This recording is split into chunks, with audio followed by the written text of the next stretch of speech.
Okay, today we will be still working on the distributive property. We're still in 1.1, page 4. We are doing problems 21 through 28. So we are looking at this problem, okay? We have to look at where are we working with the distributive property. So this right here is my distributive property. My negative 2x does not deal with the distributive property. So what we're going to do is just drop it down. We are not working with that part. Now, how do we know where exactly the distributive property starts? Well, when I look at the number 3, we have to figure out, is it a positive 3 or negative 3? Well, we look at the sign in front of the 3. That sign says negative 3. So that means this number is negative 3. So we're going to multiply negative 3 times x, and then the negative 3 times the other number, which is negative 3. So again, I'm going to multiply negative 3 times x, which I get negative 3x. The second part of the distributive property is to multiply that negative 3 into the parentheses times that other negative 3. If you remember, a negative times a negative is a positive. So I'm going to put positive 3 times 3, 9. Okay? Next part, where do I see any like terms? Well, right here, these two are like terms. Well, what is negative 2 and negative 3? Well, the signs are the same, so we add and keep the sign. So if I add 2 plus 3, I get 5, and we keep the sign. So negative 5x. Now, we didn't do anything with the plus 9, so it drops down.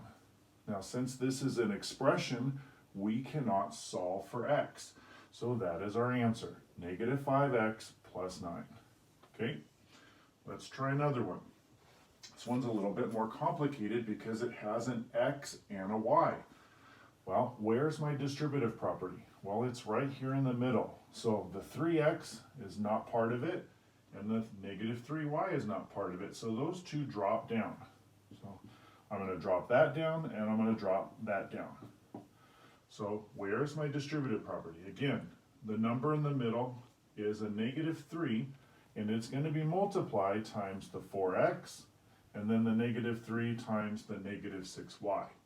So I'm going to multiply negative 3 times 4. And again, when we multiply, the signs are different, so we multiply, and since a positive times a negative is a negative, so negative 3 times 4 is negative 12, and then we keep the x, so negative 12x. When we multiply the negative 3 times the negative 6, again, a negative times a negative is a positive. So 3 times 6 is 18, so we get positive 18, and then we have to keep the letter. Now, I kind of dropped that down in the wrong spot, so we'll just drop it down a little bit closer. So now I have to look, where are my like terms? Well, I have an x here and an x here. So I'm going to box those, and then I have the y's. I'm going to make a triangle. So I have a triangle and a triangle. So let's start with the triangles, since they are first. So my triangles, I have a negative 3 and a positive 18. Well, my signs are now different. Since they're different, we subtract and keep the sign of the bigger number. Well, 18 is the bigger, and it has a positive sign, so I know my answer will be positive. So 18 minus 3 is 15. So I have 15y. Now I'm going to go to my rectangles. The rectangles have negative 12 and positive 3. So again, the signs are different, so we subtract and keep the sign of the bigger number. Since 12 is bigger, I know my answer will be negative, so I'm going to just put a negative sign. So 12 minus 3 is 9. So I get negative 9x. Now, some of you may wonder, well, how do I know which letter comes first? In this case, we will just let the y come first and the x come second. If you want to switch it around, you can. If you want the x's to go first and the y second, that's okay.